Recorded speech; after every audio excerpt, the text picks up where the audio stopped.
Warning, this podcast contains themes of extreme violence and murder. Subject matter may be offensive to some listeners. Discretion advised.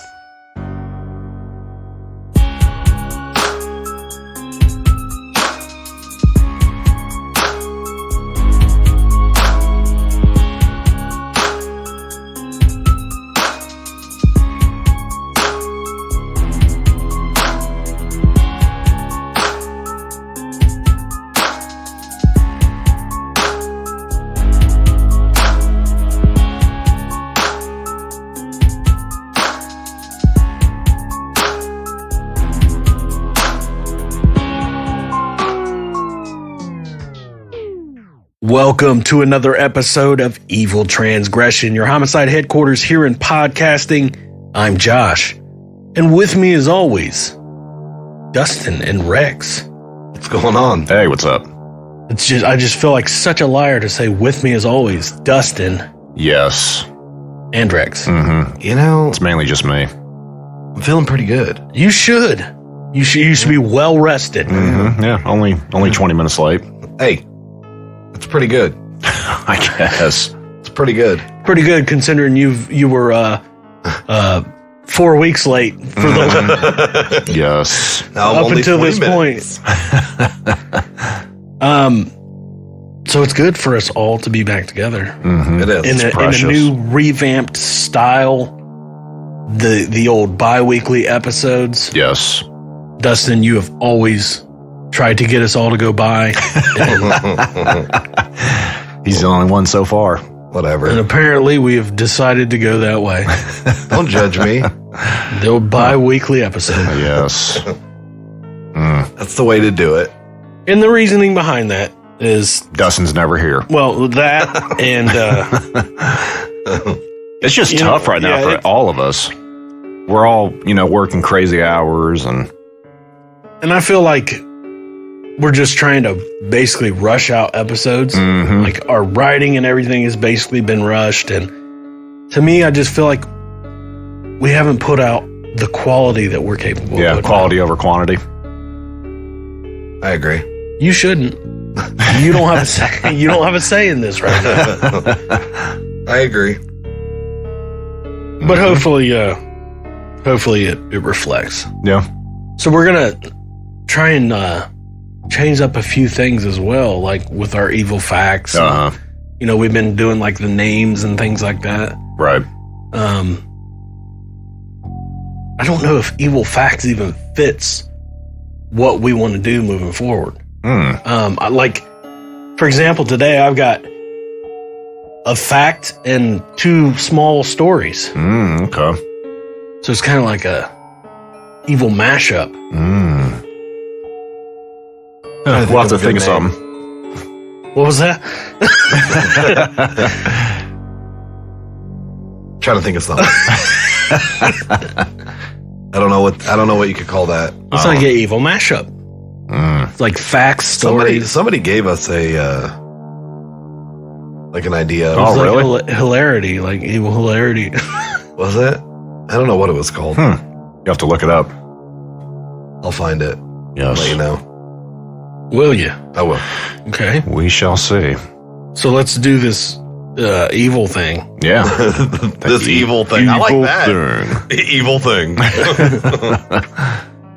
Okay, so we'll start with a fact. So I guess you could call this an evil fact. Okay. The true crime term point blank range. Like we all kind of know what it is, but Yeah. what really is point blank range? Well, point blank range is any distance in which a firearm can hit a target without accounting for bullet drop or any other external physical forces. It may originate from the French term point blanc, referring to the white point at the center of a bullseye, or des points en blanc, the original term used to describe how far a bullet can travel in an open space while staying level. Wow. Wow. Point blank range varies according to the type of weapon being fired. So it's not what I thought this whole time. I thought it was like Straight up against somebody's head. straight up to somebody's head. Yeah. Apparently it's not. Negative. That's like that you typically think of it that way, yeah. but you're thinking more along the lines of like execution style. Oh, yeah. But yeah, I mean, I guess execution style would be point blank because there ain't no bullet drop there. No. It's true. That's from the tip to the point. Straight from the tip. Oh my God. And Rex loves the tip. So I got a crazy little story about a former president. Okay. Abraham Lincoln. Well, close. What's your guess? Close. I don't know. George Washington. That was, I mean, you went like... I went to the beginning. He was like... That had no thought behind it. The George Washington.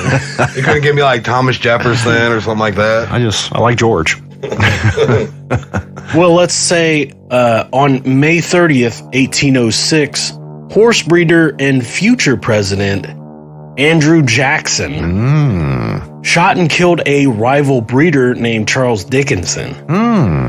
Dickinson had accused Jackson of reneging on a horse racing bet and called Jackson's wife Rachel a bigamist because she had married Jackson unaware that her first husband had failed to finalize their divorce. So they're like going off at each other over a horse racing bet. Yeah. He's like, you owe me money on a horse race. He's like, your wife's a bigamist. Fighting back then was so funny. Yeah. Arguing. He's like, she didn't get divorced right. She's a bigamist. And he was like, that's it, bitch. You're a worthless scoundrel.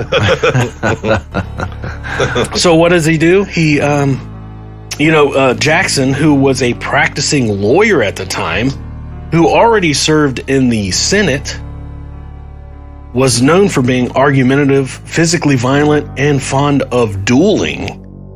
Having participated in anywhere from 5 to 100 duels. Wow. It's a hell of a span. Yeah. He either did 5 or 100. He either barely did it or he did it a lot. Yeah.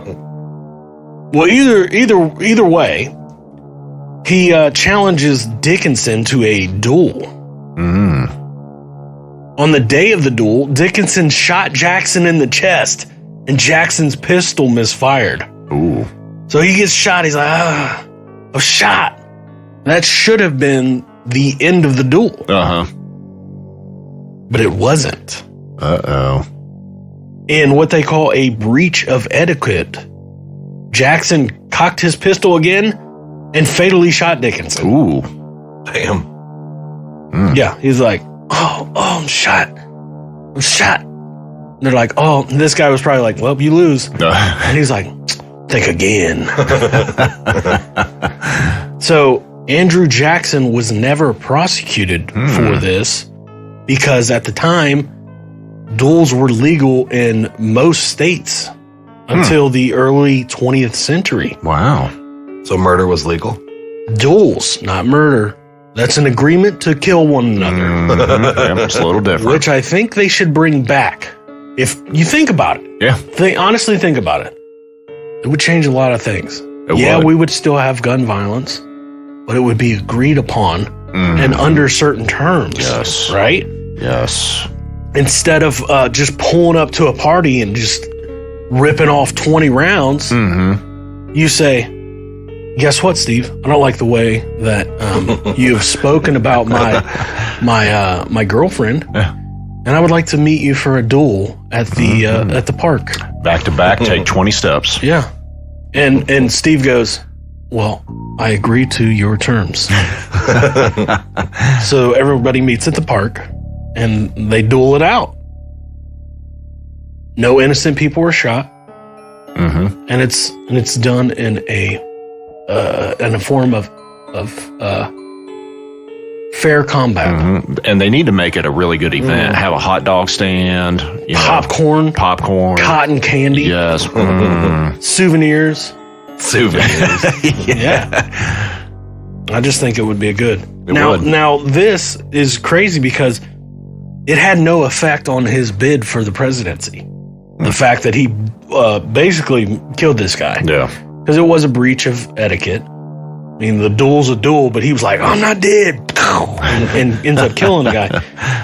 The biggest scandal of all was the divorce that the guy brought up. Like his wife's divorce. That was the scandal of his presidency. So. Good stuff. It was pretty interesting, I thought. Yeah, I'd say so.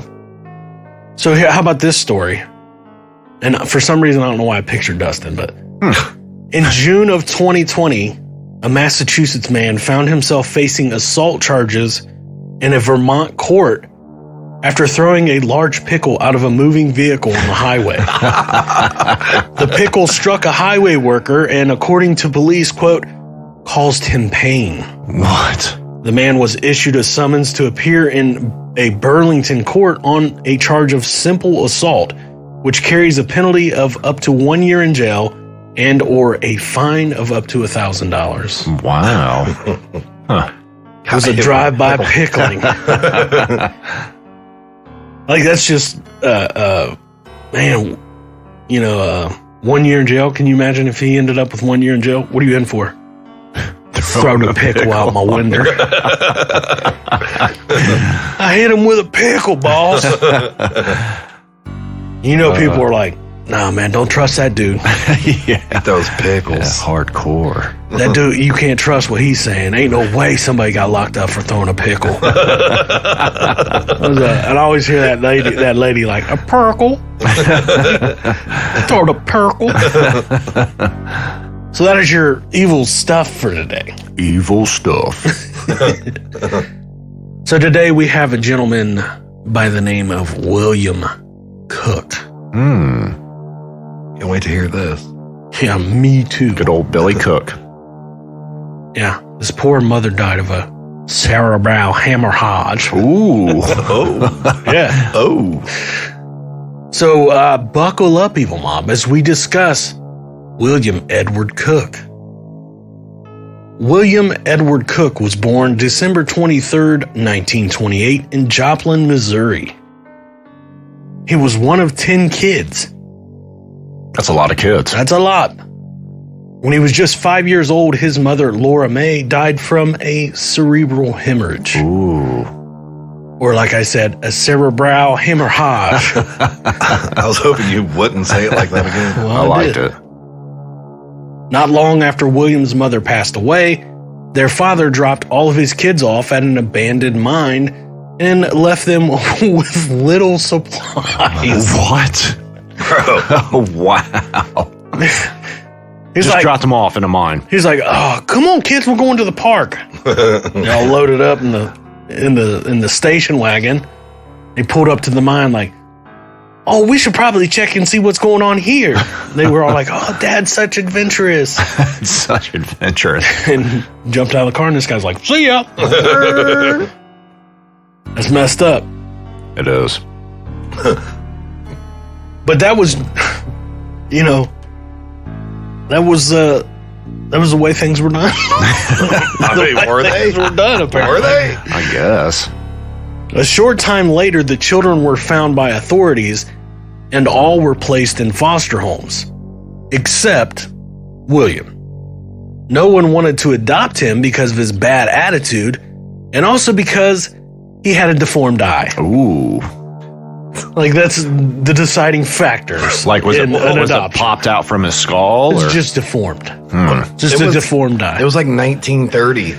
They thought those people were weird. Like, oh my God. I mean, no wonder he had a bad attitude. Yeah. His mom died, his dad left him in an abandoned mine, and he's got a wonky eye. It might have been like a lazy eye. And they're like, oh my God, he's got the devil in It's the him. Damons. William was finally placed with a woman who was only in it for the money, so I'm sure you can guess how that went. Oh, yeah. William was arrested for the first time at 12 years old for truancy. That's starting early. Yeah, it is. During his trial, he told the judge he would rather go to prison than go live with any other foster family. That's a pretty strong thing there. Yeah, Like, that's pretty bad. I don't want to live with people that make fun of my eyes. Send me to prison. Yeah, because that's going to be better. It'll go a lot easier there. Yeah. William would spend about 10 years in prison before he was finally released. Once released, he moved back to Joplin and briefly reunited with his dad. I don't know if I could do that. I was like, After being dropped off. bruh, it's been 10 years. Yeah.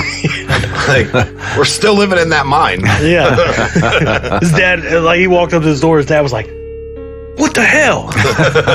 How'd you get out of there?" While with his dad, he told him what his intentions were, and that was to live by the gun and roam. Ooh. That sounds pretty Westernized. sweet. Yeah. William ended up in Blythe, California, where he would work as a dishwasher until just after Christmas. William headed east with a snub-nosed .32 caliber revolver. On December 30th, 1950, William was hitchhiking when he was picked up by Lee Archer in Lubbock, Texas. A short time into the ride, William pulled out his .32 revolver and demanded money from Lee. Lee handed over the only money he had, which was $100.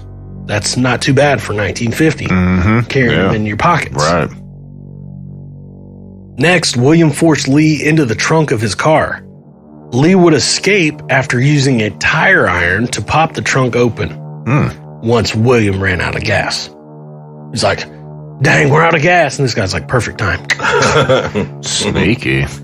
A short time later, William was back to hitchhiking when a farmer from Illinois by the name of Carl Mosser picked him up in Tulsa, Oklahoma. Carl was on his way to New Mexico with his wife, 3 young children, and the family dog. Now, I know times were different back in 1950, but there is no way I'm picking up some random dude when I got my whole family with me, Oh, yeah. including my dog. Yeah, right. Exactly. I could just see him like driving down the road, like singing tunes, like, "Oh my darling, oh my, hey, let's pick up this hitchhiker." What's the movie? Wasn't it Dumb and Dumber? Yeah, Where they're like, pick him up. come on, Yeah. knock, yeah. Out of nowhere, William pulled out his revolver and forced Carl to drive around aimlessly for 72 hours. What a terrible idea. Yes. Just drive around for 72 hours. Yeah. No one likes to drive for 10 hours, let alone 72. Exactly. Hell, I don't like driving for an hour. Nope. Especially not around Columbus. No. Carl was almost able to overpower William when they were fueling up, but he was just too strong. William then did the unthinkable. He shot every single member of the family, including the dog, Wow. and dumped their bodies in an abandoned mine shaft near Joplin, Missouri. Apparently, there's something with William and abandoned mines. Yeah. Loves them. William then headed back to California after dumping the Mosser family's car. Just when you think this story couldn't get any more wild, it does. For some reason, William returned to Blythe, California. Upon his arrival, he was spotted by a deputy sheriff, Homer Waldrop. The sheriff was suspicious of William and decided to go talk to the person William was living with before he left. When the sheriff entered the motel the two were staying at, William jumped from behind a door and snatched the revolver right off the sheriff's belt. Ooh. Dude, I don't know why, but every time I hear that, I think of like, he's like Spider-Man up in a corner. And then like, dude walks in. Gotcha! And he just jumps down and grabs his revolver. Nice. William then took the sheriff hostage and forced him to drive around like he did the Mosser family. Apparently, this guy just likes to drive Likes the around. scenery. During the drive, William bragged to the sheriff about murdering the Mosser family. After driving for about 40 miles, William ordered the sheriff to pull over and lay face down on the ground and not to move or he would shoot him in the head. Sheriff Waldrop complied, so William took the car. But a short time later, he kidnapped another man, Robert Dewey, who was a traveling salesman. For some reason, that always fascinates me, a traveling salesman. That is a lost art. Oh, yeah. Well, yeah. And it's like, what's that movie? Founder? That's Yeah. what he was. Yeah. Yeah. Ray Kroc? Yeah, selling like milkshake machines or something. Yes. Milkshake machines. Everybody knows the ice cream machines don't work at McDonald's. True. That is true. So I wonder if the milkshake machine and the ice cream machine work coincidentally. Maybe. During this kidnapping, Robert Dewey tried to wrestle the gun away, but was shot in the process. But during the struggle, it caused William to crash the car in the desert. Not where you want to crash your car. No. William then exited the car and walked over to Robert Dewey and shot him once in the head. Now, folks, when I tell you William Cook was a big dummy, I mean that. After killing a total of 6 people and kidnapping a police officer, William went back to Blythe, California again. Of course. Most people would go far, far away and try and hide out. Right. Not this guy. Once in Blythe, William kidnapped 2 men who were on a hunting trip and forced them to drive him across the border to Santa Rosalia. But his stint in Mexico didn't last long. He was quickly recognized by the police chief, who walked right up to William and grabbed his revolver and placed him in handcuffs. So he got him with the same move. Nice. I just picture this guy like casually walking up and, gotcha, gotcha, bitch. Gotcha. Sound like Dave Chappelle there. At this time, Mexico did not have an extradition policy with the United States. The police officers in Mexico weren't taking any chances. They literally walked him back to the U.S. and pushed him across so that the American police could have him. Nice. They're like, we don't have an extradition. He's like, we're just going for a walk. And they shoved him across the border. Like, he's your problem now. Here's your sack of shit. William was put on trial and ultimately found guilty and sentenced to 300 years to be served at Alcatraz Federal Penitentiary. Ooh. That's the one place I would never want to go. No. That place is scary. Was. It isn't there anymore. Yeah. Not since Sean Connery and Sean Connery. and Nicolas Cage were in it. That was a classic. Stop that bomb from going off. They need to bring that prison back and they send should. all of the pedophiles there. Oh, yeah, for sure. You know, they say no one has ever escaped from there, but there is a story that possibly 3 people did. Yeah. Really? Have you ever heard that? I have. 3 guys that disappeared, and then years later they got a letter from the guy, Blech. but they're like, there's no way. Yeah. Because it was like shark-infested water around there. Oh, yeah. Right. Like, plus it was like freezing cold water. You don't think they could have got lucky and just swam? I mean, it wasn't that far off. I mean, That's Maybe. still good distance to swim in shark-infested freezing cold water. right. So in order to go to work every day, you'd have to get on a boat. Well, I'm sure they probably stayed over there for a while, like during the week, and then like they would go back and then someone would come. That would suck. I don't know. I never worked there. But the families of all the victims were outraged that William did not get the death penalty for what he had done. U.S. District Judge Stephen Chandler said, quote, I do not think it can be justifiably said that the defendant had sufficient mental capacity to commit a crime warranting the death penalty by a jury or this court. After hearing what the judge had to say, U.S. Attorney Robert Shelton jumped from his chair and said, quote, if there was ever a death penalty case in the history of the nation, this is a death penalty case. This boy's childhood is no justification for wiping out 6 people, an entire family, in cold-blooded murder. I want the public and the court to know that I demand the death penalty in this case. If the court heard all the facts in this case, I think the court might reach a different opinion. So William was on his way to Alcatraz to do his 300 years. But not so fast. I had to take that deep breath. After the public found out about William's sentence, they demanded he be tried for the murder of Robert Dewey in California. In 1951, a California jury found William guilty of the murder of Robert Dewey, and they did not make a recommendation for mercy, which means the death penalty was mandatory. Oh, shit. They was like, you killed 6 people, but bro, I don't think you meant to do that. Then they was like, oh yeah, well, what about this guy? And they're like, you're going to the chair, bitch. On December 12th, 1952, William Edward Cook was executed in the gas chamber Nice. at San Quentin Prison.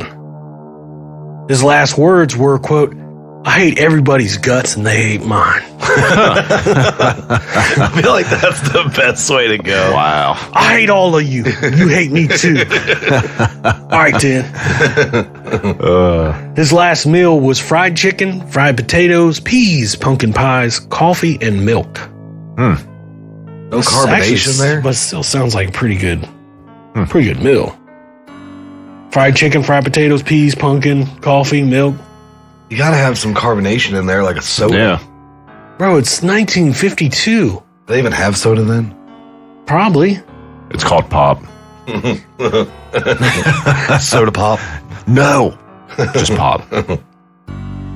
William's body was returned back to Joplin, Missouri, the beginning of his life. The crazy part of this story is the fact that this man did all of this bad stuff, and he was only 23 years old when they executed him. What? Wow. Isn't that crazy? Yeah, Think when about it. you listen to the story, you think, this guy's at least 38. Oh, yeah. That's what I That's was a lot of thinking. crime. 38's probably a good number. Mm-hmm. Nah, 23. He was young. Yep. Crazy. Yeah. Huh. That is the story of old William Cook.